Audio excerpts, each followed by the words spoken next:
Voilà, ça fonctionne? Je dois allumer quelque chose? Ah non, ça fonctionne. Super. Voilà, bon, bonjour. Donc merci aux organisateurs de l'invitation. Merci à ceux qui ont quand même effectivement eu le courage de se déplacer un jeudi soir à 21 heures pour écouter une conférence. Je ne suis pas sûr que c'est un courage que je résume. Mais bon, voilà. Alors, j'ai été sollicité au départ autour de la question, enfin de la thématique de l'état d'urgence, etc. Et il se fait que j'ai un petit peu réfléchi aux questions à la question de notre rapport à l'insécurité et aussi à la problématique, ou on va dire plutôt au tropisme sécuritaire de notre société.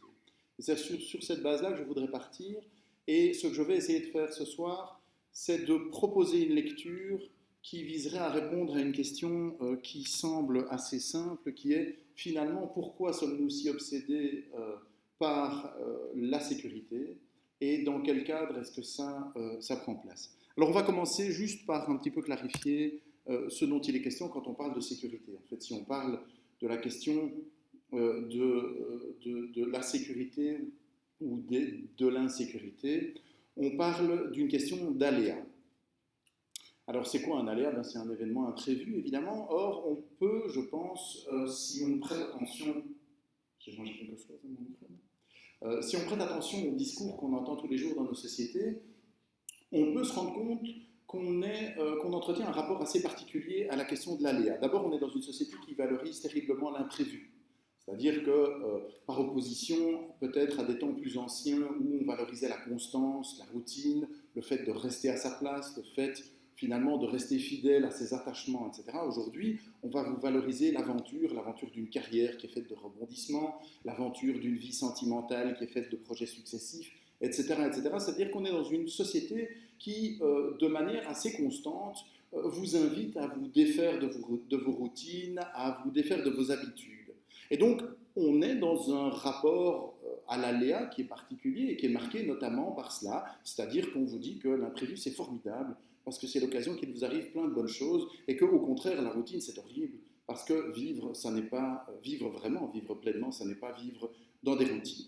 On est dans un système aujourd'hui, on est baigné dans des discours qui valorisent aussi l'autonomie. On vous encourage à être autonome et bien entendu la figure du mal par rapport à ça c'est l'assisté. L'assistanat, ça c'est vraiment ce qu'il faut absolument rejeter. Et quand on veut disqualifier quelqu'un, un chômeur, un allocataire social, un malade de longue durée, eh bien évidemment, on agite le spectre de l'assistanat, c'est l'enfer. Quelqu'un qui devient un assisté, évidemment, c'est la figure du mal. Dans ce cadre-là, évidemment, on est aussi confronté à toute une série de discours qui valorisent ce qu'on appelle le nomadisme. Alors le nomadisme qu'on valorise aujourd'hui n'est évidemment pas celui des populations roms qui circulent dans l'Europe, par exemple. Là, ce ne sont pas les bons nomades. Hein. Donc les bons nomades sont ceux qui ont leurs appareils numériques multiples, qui sont capables de travailler partout, sur un coin de table, dans un train, etc. Ce sont des gens qui se défont de leurs habitudes et de leurs attaches et qui sont capables, de nouveau, de partir à l'aventure et de se déplacer constamment. Évidemment, qu'est-ce qui est l'inverse de ça? Eh bien, c'est bien entendu celui qui est attaché, celui qui est ancré, celui qui est enraciné, celui qui est immobile, en fait. On est évidemment aussi submergé d'appels à la flexibilité. La flexibilité, c'est évidemment formidable.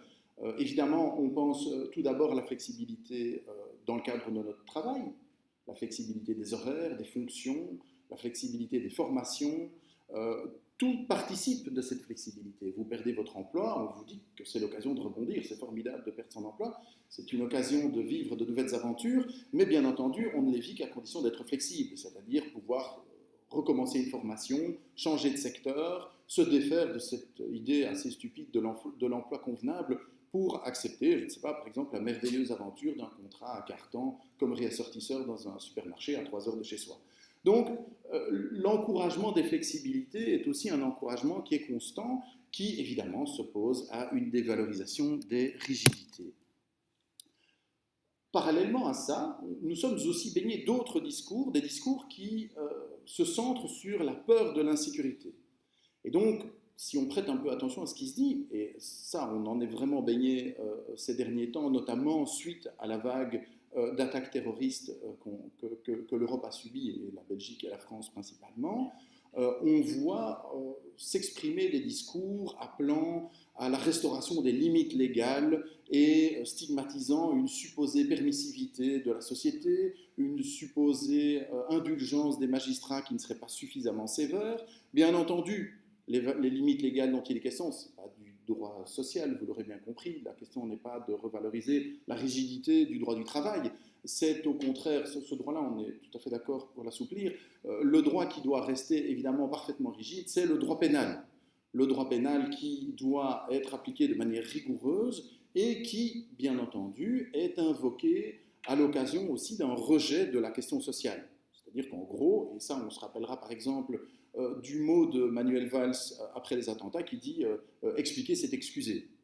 Et donc en fait, chercher une explication dans des causes sociales, c'est déjà excuser. Or excuser, ça n'est absolument pas possible parce qu'il faut mettre en avant la responsabilité et la responsabilité pénale. Dans ce cadre-là, bien entendu, on valorise l'application mécanique des peines, les peines incompressibles, aller à fond de peine, pas de libération anticipée, etc., etc. On a tous en mémoire des scandales à l'occasion de la sortie dans la presse de la libération d'une telle ou de la libération d'un tel. On rejette, bien entendu, dans ce cadre-là, les idées d'assouplissement, d'adaptation des peines, etc. C'est très présent dans certains discours, mais si on regarde le discours dominant socialement, cet appel à une exécution stricte, voire brutale du droit pénal est très présent. Bien entendu, ce qui structure notamment ce discours, c'est une recherche de prévisibilité. Il faut appliquer les peines prévues, et il faut donc prévoir de nouvelles peines, et on est aussi aujourd'hui très fort dans un fantasme de quand il s'est passé quelque chose de grave, eh bien il faut augmenter les peines, comme si le fait de prévoir une peine supplémentaire ou plus forte aura un effet sur la commission de l'infraction concernée. On est bien entendu ici aussi dans un contexte qui est un contexte de rejet de l'inconnu, rejet de l'indéterminé, et dans les indéterminés, il y a bien entendu tous ces éléments sociaux qui ne sont pas correctement alignés. Les jeunes, les étrangers, les sans-papiers, les marginaux, les SDF, etc. Toutes ces populations qu'on s'efforce de tenir à distance et qui inquiètent parce qu'elles ont des comportements difficilement prévisibles. On parlait tout à l'heure des nomades, les vrais. Les Roms, par exemple, sont assez peu les bienvenus. Pourtant, dans une société qui valorise la mobilité comme la nôtre, on pourrait les considérer comme des modèles. Évidemment, dans ce cadre-là, on baigne dans un discours qui se fonde aussi sur l'acceptation de la réduction des libertés et sur un rejet des discours droits de l'hommisme. Je l'ai mis entre guillemets, bien entendu, parce que le terme n'est pas de moi, et que vous aurez peut-être entendu que François Fillon, par exemple, envisageait, dans le cadre de sa campagne des primaires de la droite, envisageait la sortie de la France de la Convention européenne des droits de l'homme. Je ne sais pas si on imagine l'ampleur de cette proposition, mais il s'agit clairement de tourner le dos à tout ce qui a fait le processus d'approfondissement de la démocratisation de l'après-guerre. Parce que le Conseil de l'Europe et la Convention européenne des droits de l'homme sont, dans ce cadre-là, des éléments essentiels. Et donc, on se retrouve face à ces deux discours qui sont, à mon sens, qui peuvent nous aider à penser cette articulation que j'essaye d'amener autour de la question de la sécurité. Alors, l'insécurité, c'est quoi alors? L'insécurité, c'est un aléa, quelque chose qu'on ne maîtrise pas, qui se produit sans qu'on l'ait voulu et sans qu'on ait pu le prévoir, mais c'est un aléa négatif. Alors après, la question est de savoir ce que c'est un aléa négatif, évidemment. Hein. Le caractère négatif pourra être interprété diversement. Quand vous entrez dans une société d'outsourcement après un licenciement, il n'est pas rare qu'on vous affirme que finalement, c'est pas mal de se licencier, c'est une vraie chance, c'est l'occasion de rebondir. L'aléa n'est plus négatif, vous devriez être content. Le sentiment d'insécurité est traditionnellement défini comme à la fois la peur de l'insécurité, donc la peur de cet aléa, et comme une préoccupation politique pour cet aléa. Alors, ce qu'on peut se poser comme question quand même par rapport à ça, c'est se dire, mais finalement, qu'est-ce que ça nous évoque le terme d'insécurité?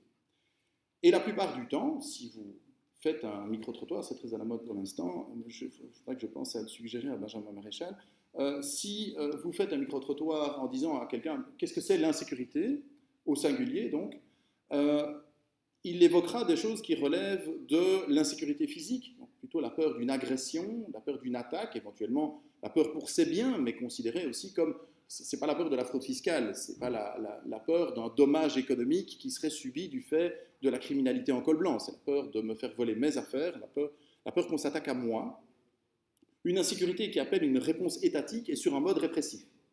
C'est a priori ça qui est évoqué. Mais si on veut bien se replonger dans les deux discours dont j'ai parlé, il faut se rendre compte que cette insécurité-là, ça n'est pas l'ensemble des insécurités que nous sommes susceptibles de vivre. Et donc, je pense qu'un point de départ, en tout cas pour la réflexion, ça pourrait être de se dire qu'on a une attitude assez ambiguë par rapport à cette question des insécurités. C'est-à-dire qu'on balance entre une valorisation, l'aventure, lâcher le bord de la piscine, oser se désancrer, oser abandonner ses certitudes, ses routines, etc. Donc, quelque part, s'insécuriser, peut-être pas au sens pénal, bien entendu, s'insécuriser quand même. Donc, entre valorisation et peur, puisqu'effectivement, l'insécurité au singulier est effectivement une des figures, une des problématiques sociales actuelles, tout à fait au centre des discours médiatiques et politiques. Et donc, la question se joue entre valorisation et peur, et évidemment entre pluriel et singulier. Alors, comment est-ce qu'on peut essayer de comprendre ça? Parce qu'en fait, quand on a dit ça, on n'a rien dit. L'idée, c'est d'essayer de voir comment on peut essayer de décoder ça. Alors, je vous propose un détour par quelque chose sur lequel je travaille pour l'instant depuis un moment avec des collègues, dont Bertrand Montulet, qui est un sociologue des mobilités avec lequel j'ai élaboré un cadre théorique avec lequel je vais essayer de ne pas vous casser les pieds trop longtemps, mais qui, je pense, peut aider à décoder ce qui se passe. Alors, faisons un détour par un ensemble d'impératifs auxquels nous sommes soumis aujourd'hui et que nous avons essayé de codifier sous le nom d'idéologie mobilitaire. L'idée, c'est quoi? C'est l'idée qu'aujourd'hui, les mobilités sont valorisées pour elles-mêmes, que les immobilités, à contrario, sont dévalorisées, et que ces mobilités qui sont valorisées sont à la fois des mobilités physiques et des mobilités non physiques. Donc, par exemple, il est considéré comme bon, comme intéressant, comme valorisant de se déplacer physiquement, mais aussi de faire évoluer constamment ses positions sociales, par exemple, ses opinions, ses ancrages, ses choix politiques, ses choix religieux éventuellement, etc. etc. On n'est plus au temps où on est socialiste, on vit socialiste et on meurt socialiste, ou libéral, ou catholique. On n'est plus au temps où on se marie et on reste toute sa vie dans la même famille. On n'est plus au temps où on entre dans une entreprise pour y passer l'ensemble de sa vie. On n'est plus au temps où on s'établit dans un village pour y passer l'ensemble de sa vie. Ce qui est valorisé donc, c'est un comportement de mobilité, mais de mobilité tous azimuts. Et je pense qu'on peut l'articuler autour de 4 impératifs: activité, activation, participation et adaptation, qui sont autant d'impératifs qui s'imposent à nous dans toute une série de secteurs de la vie. L'activité, c'est quoi? C'est l'obligation d'être actif en permanence, de faire quelque chose. Faites quelque chose, n'importe quoi, mais faites quelque chose. Si vous regardez la façon dont les chômeurs, par exemple, sont stigmatisés, ils sont très souvent stigmatisés au travers d'un registre qui est celui de l'inactivité, de la paresse, de l'absence de volonté, etc. Ce qu'on cherche à faire avec eux, c'est à les faire quelque chose, n'importe quoi. Par exemple, chercher du travail pour rien. Tout le monde sait qu'ils n'auront pas de travail, il n'y a pas de boulot pour eux, ils sont dans une région sinistrée, ils n'ont pas de qualification, c'est peine perdue, tout le monde le sait. Il y a de toute façon 2000 demandeurs d'emploi pour 200 offres d'emploi, donc c'est inutile. Mais l'activité est en soi une vertu. Par exemple, on vous vantera les vertus des mesures qui sont prises à leur égard en vous disant que ça les aide à se lever le matin, par exemple, et à respecter un horaire. Respecter un horaire, faire quelque chose, c'est en soi une vertu. Que ça soit inutile est finalement assez peu important. Donc, l'activité est une activité quelconque, constante, qui aussi nous amène à mettre en place des outils de monitoring, c'est-à-dire de suivi de l'activité. Il ne s'agit pas de savoir si vous êtes bien rentré au bureau à 9h et sorti à 17h, il s'agit de contrôler votre productivité tout au long de la journée, avec une série d'indicateurs qui, grâce notamment à l'informatique, pourront être suivis en continu. vous remarquerez que cette idée du monitoring, elle est présente partout. Elle est présente dans la surveillance électronique des détenus, elle est présente au travail, elle est présente en matière médicale. Voilà. C'est un de nos grands fantasmes actuels, la traçabilité, le monitoring, le suivi en temps réel, etc.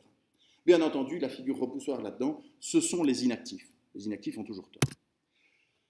Cette activité qu'il faut développer, qu'on est obligé de développer, de quelle nature doit-elle être? Elle doit être une activité autonome et pas hétéronome. C'est-à-dire qu'on ne vous demande pas d'obéir. Ce n'est pas ça la question. On vous demande de devancer l'ordre. On vous demande de prendre des initiatives et d'avoir vous-même des suggestions. Il fut un temps, par exemple, où un bon travailleur était celui qui surtout ne suggérait rien, ne prenait jamais aucune initiative et faisait exactement ce qu'on attendait de lui tout le temps, conformément à l'ensemble des directives dont il était abreuvé. Or, aujourd'hui, de plus en plus, nous sommes enjoints de prendre des initiatives, de faire des choses de nous-mêmes. Quand on parle de l'activation du chômeur, il ne s'agit pas en fait exactement d'activer un chômeur, mais d'activer un demandeur d'emploi, c'est-à-dire quelqu'un qui demande, et donc quelqu'un qui va prendre des initiatives, qui va refaire son CV pour la 12e fois, qui va faire des candidatures spontanées tout à fait inutiles, qui va faire des formations qui ne le mettront nulle part, mais qui va faire des choses, qui va prendre des initiatives et qui va faire des plans, par exemple, comme le détenu. La loi n'est pas encore en application, mais si un jour elle entre en application, le détenu entrant en prison, normalement, devrait se voir demander de faire un plan de détention, c'est-à-dire de dire ce qu'il va faire du temps qu'on lui offre en prison. C'est un plan, mais ce n'est pas la planification, ce n'est pas le plan quinquennal des régimes communistes, ce n'est pas ça. C'est un plan individuel, c'est vous qui vous projetez dans l'avenir. C'est donc une contrainte à l'autocontrainte, si vous voulez. On vous oblige de vous obliger vous-même. La stigmatisation, elle porte à cet égard sur les obéissants, ceux qui sont routiniers, ceux qui appliquent les règlements à la lettre, les tatillons, ça n'est pas bien vu. Alors, troisième impératif, c'est l'impératif de participation. Cette activité qu'on vous demande de développer n'est pas une activité solitaire, ce n'est pas quelque chose que vous faites dans votre coin. Vous ne cultivez pas, par exemple, votre sens du religieux dans votre coin, votre communion avec la nature, ce n'est pas ça qu'on vous demande. On vous demande de participer à des projets. Tout ce qui est en projet est formidable. Donc le management par projet, la pédagogie par projet, enfin, dès qu'il y a un projet, c'est formidable. Et c'est quoi un projet?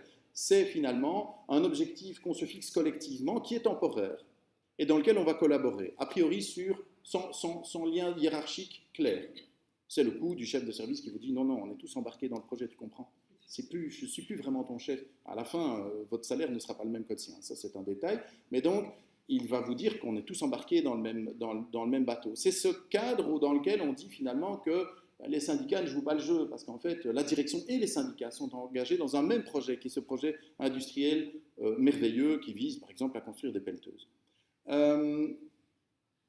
Ces projets, évidemment, se cumulent, c'est-à-dire qu'on doit rebondir d'un projet à l'autre, donc un projet familial, un projet professionnel, un projet de formation, on ne doit pas pouvoir passer de l'un à l'autre, et en plus on doit les cumuler en parallèle, parce que bien entendu, il faut avoir un projet professionnel et un projet familial et un projet de formation, etc.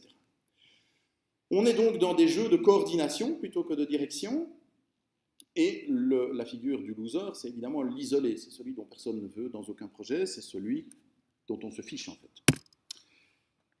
Évidemment, si vous vous trouvez en activité permanente, à prendre des initiatives, à monter des projets et à y participer, vous devez être capable d'adaptation. On ne passe pas d'un projet à l'autre sans adaptation, on ne passe pas, je ne sais pas, d'un emploi chez Handicap International à un emploi à la Fabrique nationale à Herstal, par exemple, sans une certaine adaptation. Mais la flexibilité, là, est une vertu, c'est-à-dire que tout accepter, être capable de dépasser tout ce qui pourrait faire obstacle, la distance, des principes moraux, des limites dans votre formation, des goûts personnels, tout ça doit pouvoir être dépassé dans une sorte d'adaptation constante aux circonstances pour en tirer le meilleur parti. Le rythme, là, c'est celui du temps réel, bien entendu. Vous vous adaptez en permanence à la demande. C'est aussi, bien entendu, l'impératif qui s'impose aux entreprises, qui sont censées n'avoir aucun stock, travailler à flux tendu et en fait s'adapter en permanence à la demande. Évidemment, cette flexibilité construit le modèle d'une vertu qui est la vertu de la versatilité.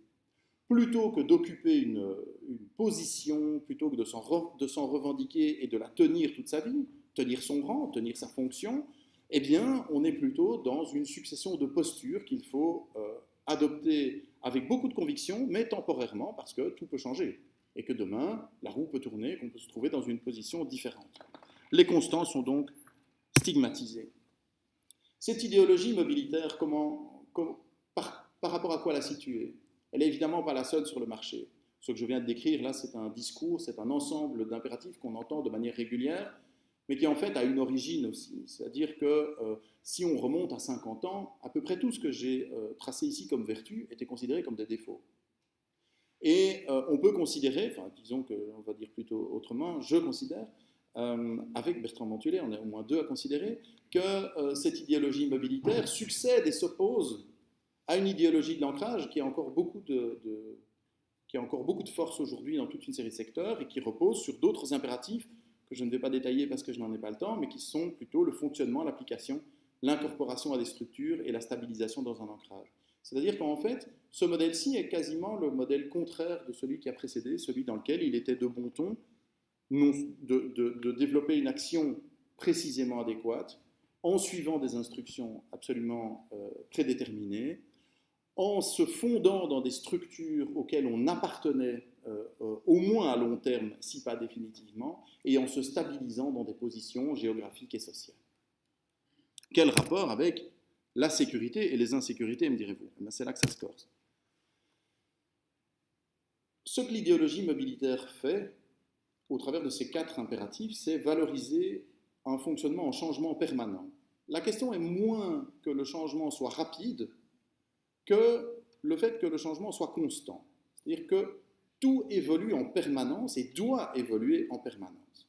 Alors bien entendu, dans ce cadre-là, si vous devez être actif en permanence, prendre des initiatives, si vous devez développer des projets, assister à la fin de projet, en développer donc de nouveaux, en cumuler plusieurs, si vous devez vous adapter en permanence, vous pouvez voir ça comme évidemment une ouverture des possibles. Quand on appartenait à une entreprise pour toute la vie, forcément, on savait où on allait travailler pendant toute sa vie. Ça avait un côté très sécurisant, mais ça pouvait aussi avoir un côté fort ennuyeux. Et donc, forcément, la possibilité, par exemple, de changer d'employeur sans être mal vu, la possibilité, par exemple, de changer de famille, c'est-à-dire donc de renoncer à un couple qui pose problème, dans lequel on ne s'épanouit plus, pour en fonder un nouveau, par exemple, ou pour décider de ne pas en fonder et de vivre heureux seul, ça peut être vu comme une ouverture de possible.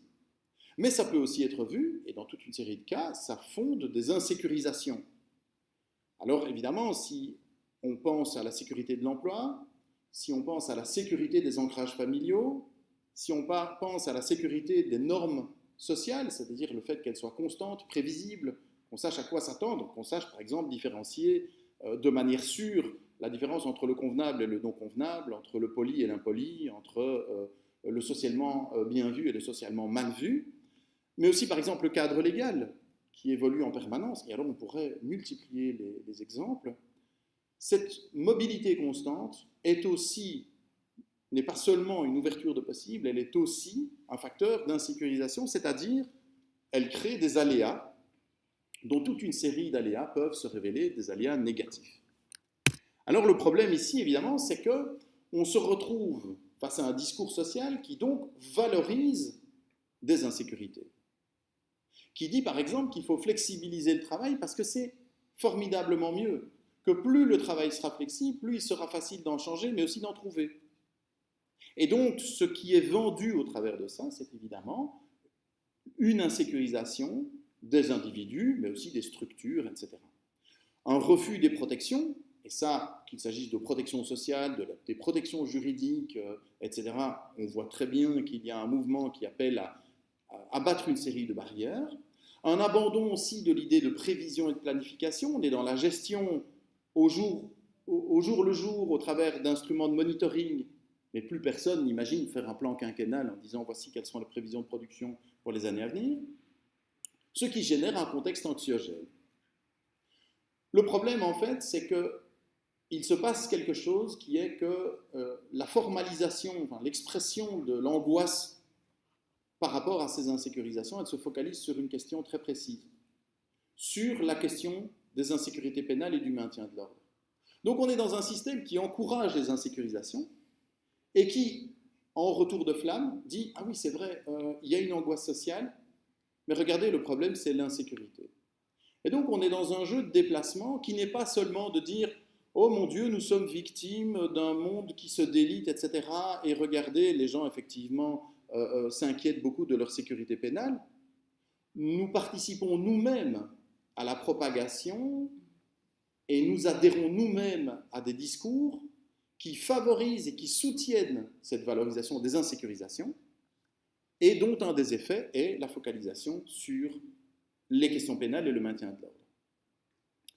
Le maintien de l'ordre, les questions pénales, ça reste un domaine qui correspond très bien à l'idéologie de l'ancrage, une idéologie dans laquelle il y a des limites claires, il y a des constances, et là, par contre, on veut du non flexible. Si vous regardez tout ce que j'ai dit sur la question de la sécurité au singulier au début, vous verrez qu'en fait, c'est l'exact contraire de cette idéologie mobilitaire. Et donc là, il y a une tension qui est une tension très forte. Ça veut dire quoi? Ça veut dire qu'en fait, il n'y a pas de solution simple, qu'il ne suffit pas de dire « Ah oui, le problème, c'est ces insécurités, débarrassons-nous-en, sécurisons, et puis tout ira très bien. » En fait, ces insécurités, elles trouvent leur source dans un discours auquel nous adhérons nous-mêmes. C'est-à-dire quand nous remettons en cause des modèles familiaux traditionnels, nous faisons quelque chose qui nous semble positif, nous nous disons, nous nous libérons d'un carcan, et en même temps, nous valorisons une vision du monde, qui est une vision du monde qui a des conséquences en termes d'insécurisation. La question aujourd'hui de la sécurité qui nous angoisse, on pourrait considérer qu'elle a succédé à la question de la liberté. Dans un monde de carcans, la question centrale, c'était comment m'en libérer. Et dans un monde où beaucoup de carcans ont éclaté, pas tous, ils sont loin d'avoir tous éclaté, mais dans laquelle toute une série de carcans ont éclaté ou sont en voie d'éclatement, eh bien, la question devient celle de la sécurité. Comment je me protège dans un monde dans lequel, finalement, toutes les limites sont en train de bouger et d'être mouvantes. Ce n'est pas que les limites ont disparu, c'est qu'en fait, elles sont devenues évanescentes et qu'elles changent en permanence. Ça ne veut pas dire que la question de la sécurité est une question vaine, pas du tout. Ni même que la question des libertés est dépassée. On le voit bien aujourd'hui, tout le discours d'une certaine droite qui dit « renoncez à vos libertés en échange de la sécurité » a quelque chose d'effectivement très préoccupant. Simplement, il faut se dire que ce n'est pas la question de la sécurité, mais la question des sécurités, et qu'il faut continuer à s'opposer à la question des libertés, alors que l'idéologie dominante, l'idéologie mobilitaire, est une idéologie qui nous dit « puisque tu es mobile, tu es libre. Regarde, rien ne te retient. Demain, ton patron peut te jeter. Si ça, c'est pas la liberté, c'est quand même formidable, non? Avant, on était enchaîné à un employeur toute sa vie. Maintenant, regarde, si demain tu veux partir, tu peux partir. Évidemment, lui aussi, il est libre. Donc, s'il veut te jeter, il te jette. Et donc, il faut pouvoir essayer de repenser et de réarticuler ces questions-là. Et donc, ce qu'il faut faire, c'est interroger les cadrages sociaux actuels. Mais il serait trop simple de penser qu'en fait, s'oppose un clan de la liberté à un clan de la sécurité, ou que s'opposerait une sécurité à des sécurités, et qu'en fait, on pourrait juste le lire au travers de ce cadre-là. Voilà. Je vous remercie.